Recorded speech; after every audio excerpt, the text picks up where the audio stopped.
నమస్కారం. నిన్న కొడుపూడి సూర్యనారాయణరావు గారు ప్రెస్ మీట్ పెట్టి తెలుగుదేశం పార్టీని, చంద్రబాబు నాయుడు కుటుంబాన్ని విమర్శిస్తూ చేసిన వ్యాఖ్యల్ని మేము పూర్తిగా ఖండిస్తూ ఉన్నాం. మీరు సెట్టిబల్జీ కులం బ్రాండ్తో ఎమ్మెల్సీగా ఎన్నుకోబడ్డారు. ఆ సెట్టిబల్జీ కులానికి కానీ లేకపోతే ఈ సమాజంలో ఉన్న ఇతర కులాలకు కానీ మీరు ఏం చేశారు? వరదలు వచ్చే పక్కనే ఇవన్నీ కొట్టుకుపోతుంటే కనీసం పరామర్శించిన దాఖలాలు కూడా లేవు ఎప్పుడు కూడా. మీరు అదేవిధంగా గతంలో కోనసీమ రైల్వే సాధన సమితి పెట్టారు. మీరు ఏం చేశారు? గత ప్రభుత్వంలో మీ ఈ కోటిపల్లి రైల్వే లైన్కి ఏం నిధులు తెచ్చారు? మీరు ఏమీ లేదు, శూన్యం.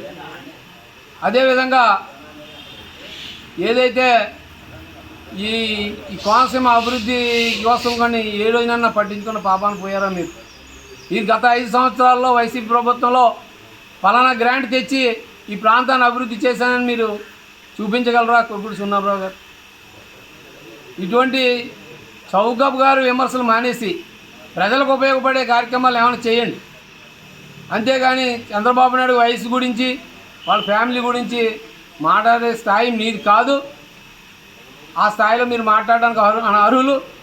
మీరు బేషరతుగా క్షమాపణ చెప్పే వరకు కూడా మేము ఊరుకునే ప్రసక్తే లేదు. మీరు ఏమైనా చేయదలుచుకుంటే ఎమ్మెల్సీగా ఉన్నారు కాబట్టి ఈ ప్రజలకు కానీ సెట్టిబల్జీ కులానికి కానీ మీరు ఏమైనా చేయగలిగితే చెయ్యండి. అది మీకు ఎలాగా చేత కాదు. మీరు ఎప్పుడు గతంలో కానీ ఇన్ని సంవత్సరాల్లో మీరు చేసింది లేదు.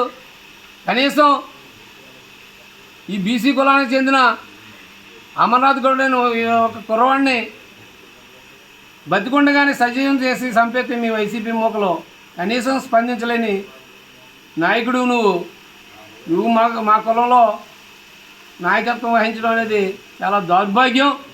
దీన్ని మేము తీవ్రంగా ఖండిస్తున్నాం. ప్రజలు ఆల్రెడీ మీ ప్రభుత్వానికి, మీ జగన్మోహన్ రెడ్డికి బుద్ధి చెప్పారు. ప్రతిపక్ష హోదా కూడా లేకుండా చేశారు. మిమ్మల్ని 11 మందికే పరిమితం చేశారు. మీరు అతిగా ఆశ పెట్టుకుని ఏదో మధ్యతర ఎన్నికలు వస్తాయి, కేంద్రంలో ప్రభుత్వం కూలిపోతే ఇవన్నీ చౌకబారి మాట్లాడకండి, అసహించుకుంటున్నారు. కనీసం మీ ప్రెస్ మీట్ చూసుకోండి. మీరు ఎన్ని తప్పులు మాట్లాడారో మీకు అర్థమవుతుంది. ఇది మంచి పద్ధతి కాదు. మీరు ఎమ్మెల్సీ అయ్యారు, బాగానే ఉంది. ఆఖరి దశలో మీరు ఎమ్మెల్సీ అయ్యారు, బాగానే ఉంది. మీరు అమలాపురం వదిలి ఏ ప్రాంతం వెళ్ళి ఎవరిని కలిశారు? ఎవరు సాధక బాధకాలు తెలుసుకున్నారు?